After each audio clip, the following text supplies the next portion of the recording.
हाँ, तो आज अपन क्या शुरू करने वाले हैं, खनिज तथा ऊर्जा संसाधन। इसका भी क्या होने वाला है, वन शॉट। समझ में आ गया? हाँ, समझ में आ गया सर। सबसे पहले खनिज। तो खनिज क्या होता है? खनिज क्या है? खनिज क्या है? खनिज एक प्राकृतिक पदार्थ है और इसकी उत्पत्ति कैसे हो सकती है? या तो कार्बनिक हो सकती है या अकार्बनिक हो सकती है। और इसकी विशेषता कितनी होती है? दो। कौन कौन सी? एक रासायनिक और एक भौतिक। समझ में आ गया? हाँ सर, समझ में आ गया। और खनिज, खनिज का वर्गीकरण। खनिज को अपन दो भागों में बांट सकते हैं। सबसे पहले धात्विक खनिज और एक अधात्विक खनिज। जो धात्विक खनिज है उसको वापिस अपन कितने भागों में बांट सकते हैं? दो भागों में। और जो धात्विक खनिज है उसको अपन कितने भागों में बांट सकते हैं? दो। एक लौह, एक अलोह। और जो लौह खनिज है, लौह खनिज में अपन को कौन कौन से पढ़ने हैं, मतलब कि अपनी किताब में कौन कौन से दिए गए हैं? एक लोहा और एक मैग्नीज। समझ में आ गया? समझ में आ गया। और अलोह खनिज, अलोह खनिज में कौन कौन से आते हैं जो अपन को पढ़ने हैं, किताब में दिए हुए हैं? वो है अपने तांबा और बॉक्साइट। समझ में आ गया? हाँ, समझ में आ गया। और फिर जो अधात्विक खनिज है, अधात्विक खनिज भी कितने प्रकार के होते हैं? दो।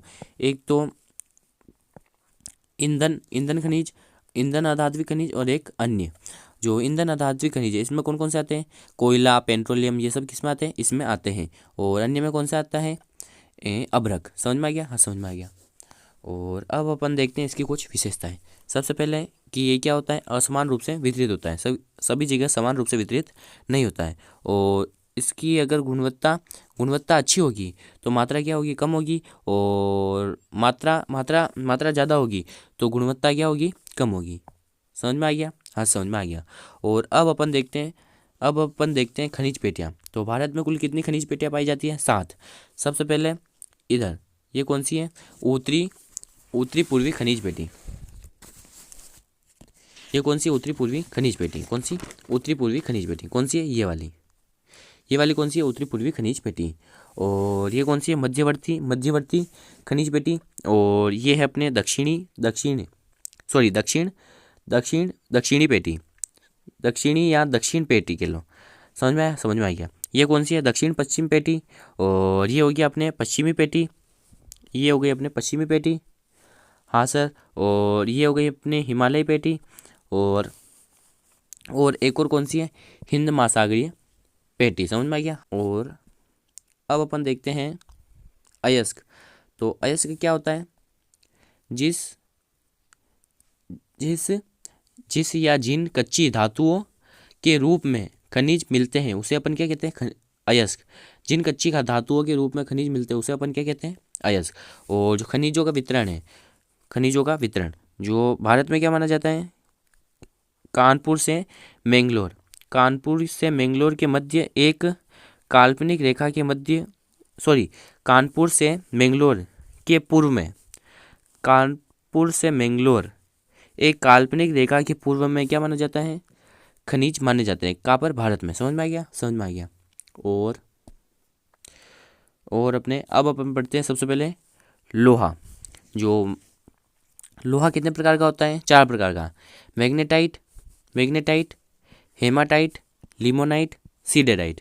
और अब आप इसे याद कैसे करोगे? ऐसे देखो, पीछे वाला याद करो, टाइट, टाइट, नाइट, राइट। और आगे वाले भी 2-3 बार बोलोगे याद हो जाएगा, जैसे मैग्नेटाइट, हेमाटाइट, लिमोनाइट, सीडेराइट। पीछे वाले मिक्स होते हैं, मतलब कि टाइट की जगह नाइट एंड ऐसा, मतलब कि मिक्स हो जाते हैं। इसलिए पीछे वाला आप याद करो, टाइट टाइट नाइट राइट। और आगे वाले से याद करो, मैग्नेटाइट, हेमाटाइट, लिमोनाइट, सीडेराइट। वरना आप टाइट की जगह नाइट लगा दोगे, मतलब कि ऐसे आप ऊपर नीचे कर दोगे। इसलिए आप ऐसा पीछे वाले याद करो पहले। और अब अपन देखते हैं जो लोहा है वो कहाँ कहाँ पर पाया जाता है भारत में। तो लोहा है जो ओडिशा ओडिशा में कहाँ पाया जाता है? ओडिशा के मयूरभंज और केंदुझर। ओडिशा में कहाँ पाया जाता है? मयूरभंज और केंदुझर। ओडिशा में कहाँ पाया जाता है? मयूरभंज और केंदुझर। और जो छत्तीसगढ़ है, छत्तीसगढ़ के दुर्ग में, छत्तीसगढ़ में कहाँ पाया जाता है? दुर्ग में। छत्तीसगढ़ में कहाँ पाया जाता है लोहा? दुर्ग में। और महाराष्ट्र में कहाँ पाया जाता है? रत्नागिरी।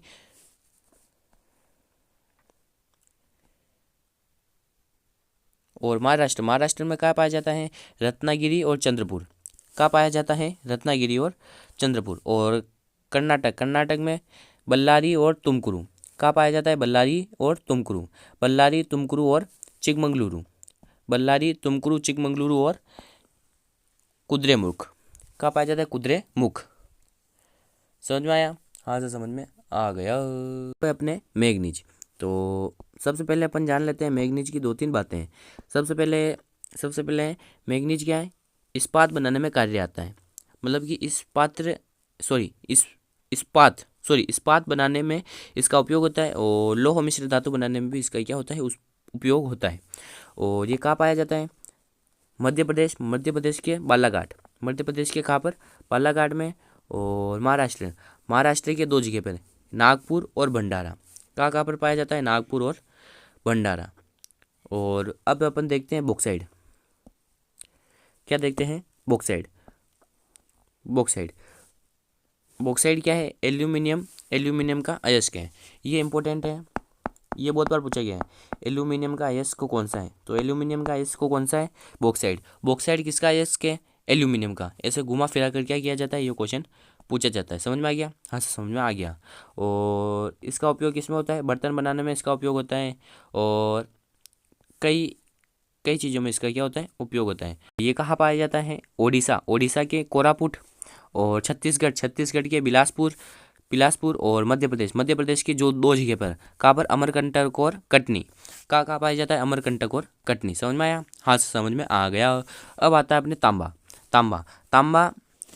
कहाँ पाया जाता है, राजस्थान के खेतड़ी में और मध्य प्रदेश के बालाघाट में। कहाँ पर पाया जाता है, ओ कहाँ पर पाया जाता है, राजस्थान के खेतड़ी में और मध्य प्रदेश के बालाघाट में।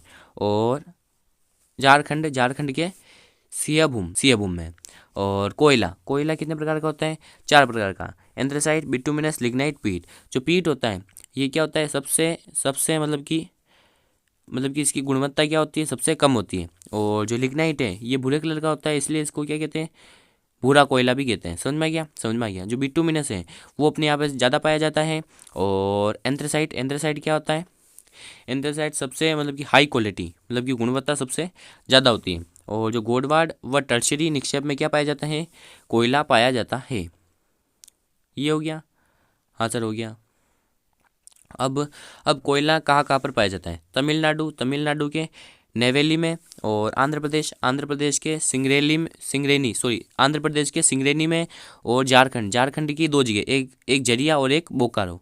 कहाँ पर पाया जाता है, जरिया और बोकारो। ये अपने हो गए, कोयले तक हो गए, हाँ सर हो गए। एक बार क्या करते हैं, पूरा रिवीजन कर लेते हैं। क्या कर लेते हैं, रिवीजन। अपन ने कहाँ से करना शुरू किया था, लोहा। हाँ, लोहे से क्या करते हैं, एक बार रिवीजन कर देते हैं। लोहा कहाँ पाया जाता है, मैग्नेटाइट। लोहा कितने प्रकार का होता है, 4 प्रकार का, magnetite, haematite, limonite, siderite. Magnetite, haematite, limonite, siderite. याद हो गया, हाँ सर याद हो गया। और ये कहाँ पर पाया जाता है, तो उड़ीसा के मयूरभंज और केंदुझर। कहाँ पर, उड़ीसा के मयूरभंज और केंदुझर। छत्तीसगढ़ के दुर्ग में पाया जाता है। कहाँ पाया जाता है, छत्तीसगढ़ के दुर्ग में। और महाराष्ट्र के रत्नागिरी और चंद्रपुर में पाया जाता है। कर्नाटक के बल्लारी, तुमकुरू, चिकमंगलुरु। और एक और कौन सी जगह है, कुंद्रेमुख। कहाँ पर, कुंद्रेमुख में पाया जाता है। इसका नाम मैं सही ले रहा हूँ, गलत ले रहा हूँ, आप मुझे क्या करना, कमेंट में बताना। अगर गलत ले रहा हूँ तो सॉरी। और मैग्नीज अब कौन सा आ गया, मैग्नीज का उपयोग किसमें होता है, इस्पात बनाने में इसका उपयोग होता है। और लौह मिश्र धातु बनाने में इसका उपयोग होता है। ये लौह मिश्र धातु में इसका उपयोग होता है, ये पूछा गया है बार बार, तो ये आप ध्यान में रखना। और कहाँ पर पाया जाता है, मध्य प्रदेश के बालाघाट और अपने महाराष्ट्र की 2 जगह पर, नागपुर और भंडारा। कहाँ पर पाया जाता है, नागपुर और भंडारा। और बॉक्साइड क्या होता है, एल्यूमिनियम धातु का अयस्क होता है। एल्यूमिनियम धातु का क्या होता है, अयस्क होता है। एल्यूमिनियम धातु का क्या होता है, अयस्क होता है। और एल्यूमिनियम धातु का अयस्क होता है, ये बार बार पूछा गया है, ये आप ध्यान में रखना। और इसका उपयोग किसमें होता है, बर्तन बनाने में भी इसका उपयोग होता है। और कहाँ पर पाया जाता है, उड़ीसा के कोरापुट में। और छत्तीसगढ़ के बिलासपुर में। और मध्य प्रदेश के अमरकंटक और कटनी में। समझ में आया, हाँ सर समझ में आ गया। और तांबा कहाँ पाया जाता है, राजस्थान के खेतड़ी झुंझुनू वाले क्षेत्र में। और मध्य प्रदेश के बालाघाट में। और एक और झारखंड के सियाभूम में। कहाँ पाया जाता है, झारखंड के सियाभूम में। और कोयला कितने प्रकार का होता है, 4 प्रकार का, anthracite, bituminous, lignite, peat. Anthracite, bituminous, lignite, peat. ये सबसे कम गुणवत्ता का होता है और ये भूरे कलर का होता है, इसलिए इसको क्या कहते हैं, भूरा कोयला। और ये भारत में सर्वाधिक पाया जाता है और ये सर्वाधिक गुणवत्ता का कोयला होता है। और कोयला कोयला गोडवाड़ व टर्शरी टर्शरी निक्षेपों में पाया जाता है। ये 2025 का क्वेश्चन है, समझ में आया तो ध्यान में रखना। अब कोयला कहाँ कहाँ पर पाया जाता है? तमिलनाडु के नेवेली में, आंध्र प्रदेश के सिंगरेनी में, और झारखंड की 2 जगह, जरिया और बोकारो में। कहाँ कहाँ पर? जरिया और बोकारो में। समझ में आ गया? हाँ से समझ में आ गया। तो अब अपन शुरू करते हैं अपने ये कौन सा अभ्रक कौन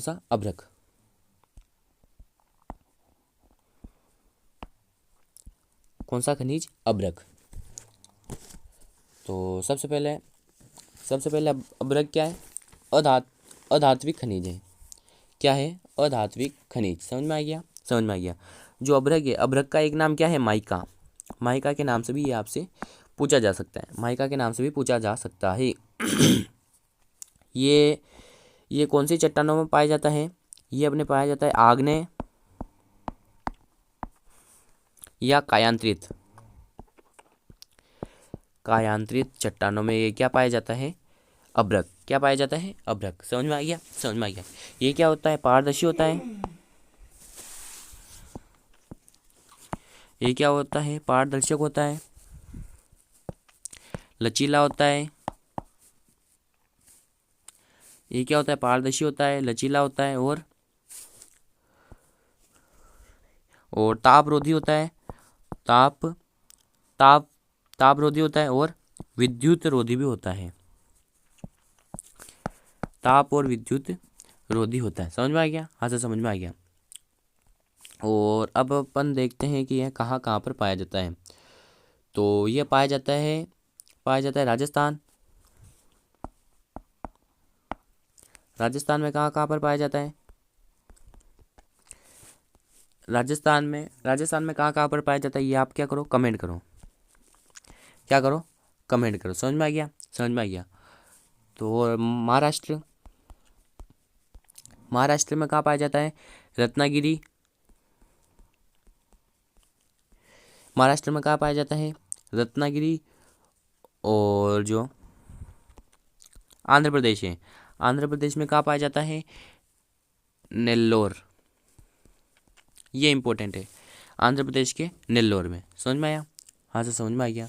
और अब अपन ने कोयला तो हो गया, हाँ सर हो गया। अब अपने आता है पेट्रोलियम।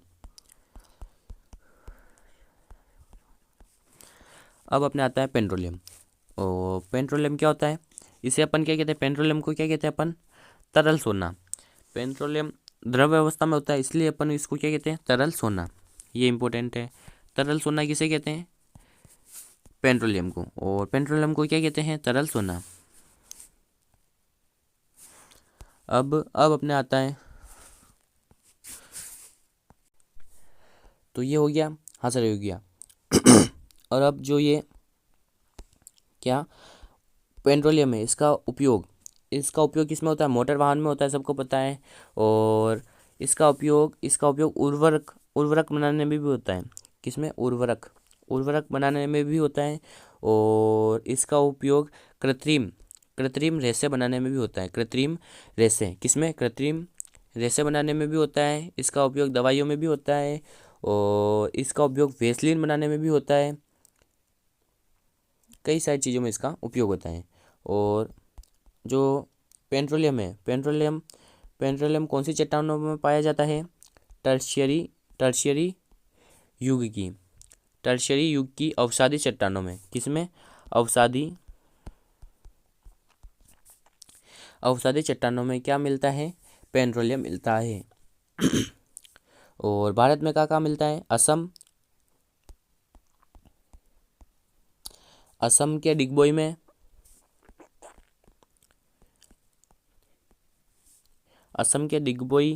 नाहरकटिया,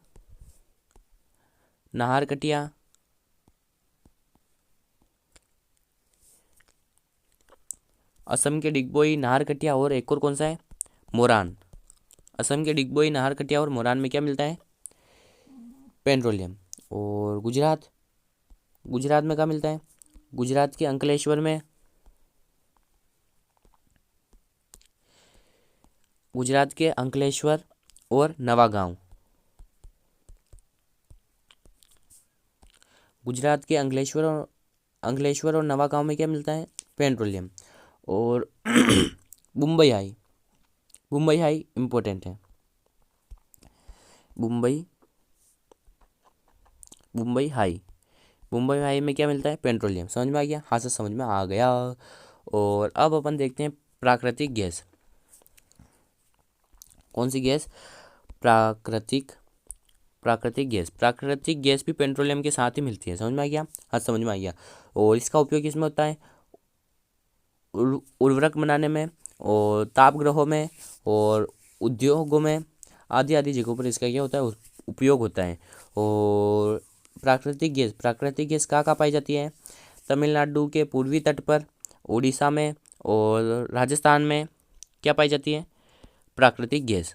अब आते हैं अपने गैर परंपरागत ऊर्जा के स्रोत। समझ में आ गया? हाँ सर समझ में आ गया। गैर परंपरागत ऊर्जा के स्रोत, सबसे पहले नाभिकीय ऊर्जा।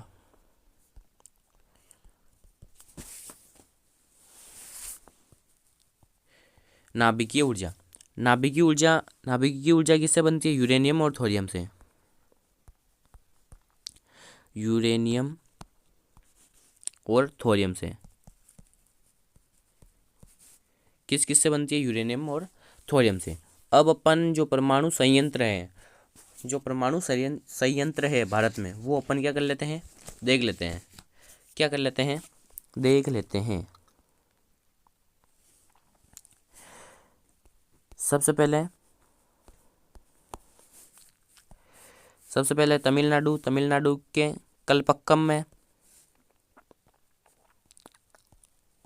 तमिलनाडु के कलपक्कम में, और कर्नाटक के केगा में, और महाराष्ट्र के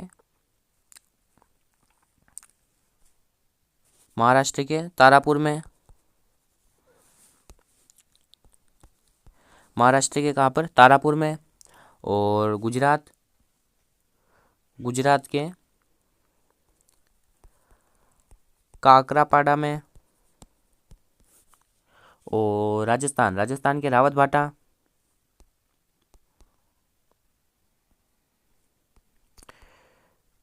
रावतभाटा,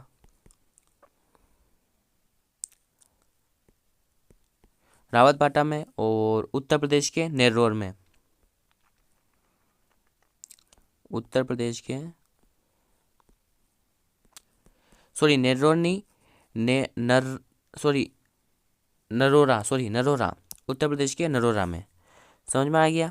आपको याद कैसे करना है? यहाँ से कलपक्कम से शुरू करना है और नेरोरा पे जाकर आपको ख़त्म करना है। देखो बोले देखिए, मेरे साथ बोलो। कलपक्कम, केगा, तारापुर, काकरापाड़ा, रावतभाटा, नरोरा। वापिस बोलो।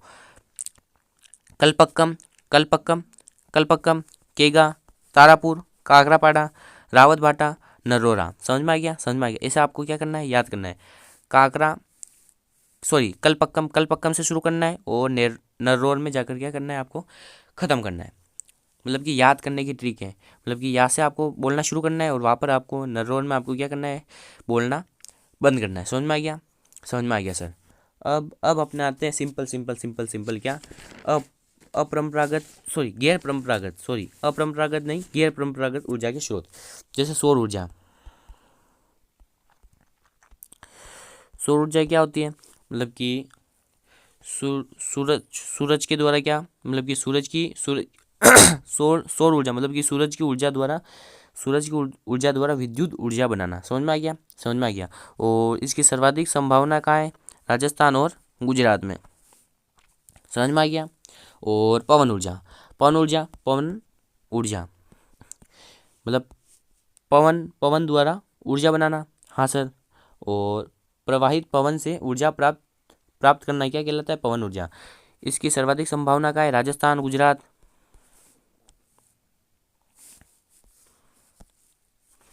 और अपने आती है ज्वारीय ऊर्जा।